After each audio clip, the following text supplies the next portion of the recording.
Manga One Piece chapter 1040 masih dibuka dengan lanjutan pertarungan antara Law dan Kid versus Big Mom, yang dimana Sang Yonko lagi terdesak akibat serangan Kid, yang mana terus-menerus diserang olehnya dengan menggunakan senjata andalannya yang berbentuk pistol raksasa.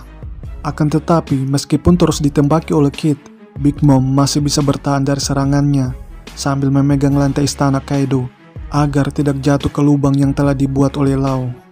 Big Mom yang tidak ingin terus berada di posisi tersebut menggunakan jurus soul fokusnya untuk mengambil nyawa dari anak buah Law dan Kid yang ketakutan padanya.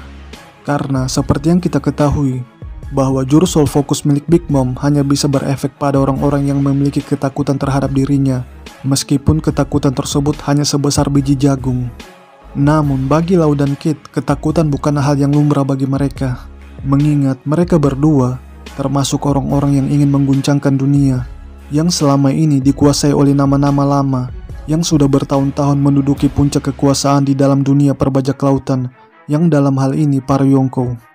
Law yang tidak ingin Big Mom melakukan serangan balik, langsung mengantisipasinya dengan menciptakan ruangan operasi yang kedap suara, sehingga suara Big Mom tidak bisa terdengar oleh para krocok Kid dan Law, yang secara otomatis menghentikan jurus Big Mom di tengah jalan.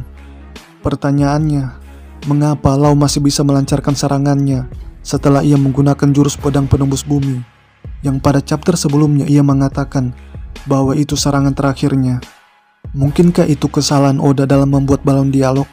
Atau mungkin itu hanya strategi Law dalam mengecoh Big Mom supaya fokus perhatian Sang Yonko tertuju pada Kid seorang? Atau mungkin juga itu hanya tipuan Law pada Kid agar ia terus-menerus menembak Big Mom hingga jatuh ke lubang yang berada di bawahnya? Entahlah yang mana yang benar. Big Mom yang terus ditembaki oleh Kid akhirnya jatuh juga ke lubang perangkap yang telah diciptakan oleh Law. Dan di saat ia jatuh, Big Mom sempat teringat dengan keluh kesahnya kepada Roger, yang mana sebelum kematiannya ia membangkitkan era keemasan bajak laut, yang dampaknya dirasakan oleh para bajak laut senior yang seangkatan dengannya. Sebab untuk menjadi seorang raja bajak laut harus terlebih dahulu melewati para Yonko, yang mana merupakan batu sandungan terbesar bagi para bajak laut Rocky dalam menggapai titel prestisius tersebut. Dan boom, Big Mom dinyatakan kalah oleh sang narator. Sejujurnya, kekalahan Big Mom merupakan kekalahan yang membuat saya kecewa, karena saya salah satu orang yang menginginkan agar Big Mom kalah di tangan Luffy berdasarkan perkataannya kepada Katakuri. Dan jika kita melihat kekalahan Big Mom di chapter ini, seakan-akan Oda mengatakan bahwa bagaimanapun Law dan Kid menggunakan jurus awakeningnya dalam menyerang Big Mom, maka hal tersebut tidak akan bisa mengalahkannya begitu saja. Oleh sebab itu, kekalahan Big Mom ditentukan oleh bom yang juga jatuh bersamanya. Adapun nasib Big Mom, apakah masih hidup atau tidak, maka hal tersebut tidak penting lagi untuk dibahas. Dengan kata lain, kita serahkan saja pada Eiichiro Oda selaku pengarang cerita manga One Piece. Setelah kekalahan Big Mom, Momo mengatakan kepada Yamato bahwa Gajah Zuniza adalah sahabat Joboy yang pada 800 tahun lalu pernah melakukan dosa besar.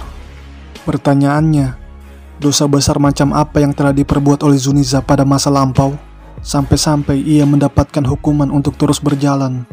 Menurut saya, ia dulunya pernah menyerang kerajaan kuno, atau mungkin ketua dari klan Kozuki pada masa itu, sehingga Joboy memerintahkannya untuk tunduk dan patuh terhadap klan Kozuki. Maka dari itu, satu-satunya yang bisa memerintahkan Zuniza sekarang ini hanyalah Momo seorang, yang notabene-nya adalah ketua dari klan Kozuki saat ini. Demikianlah review One Piece chapter terbaru pada kesempatan kali ini. Lebih dan kurangnya mohon dimaafkan. Bagi teman-teman yang telah menonton video ini, kritik dan sarannya akan selalu diterima.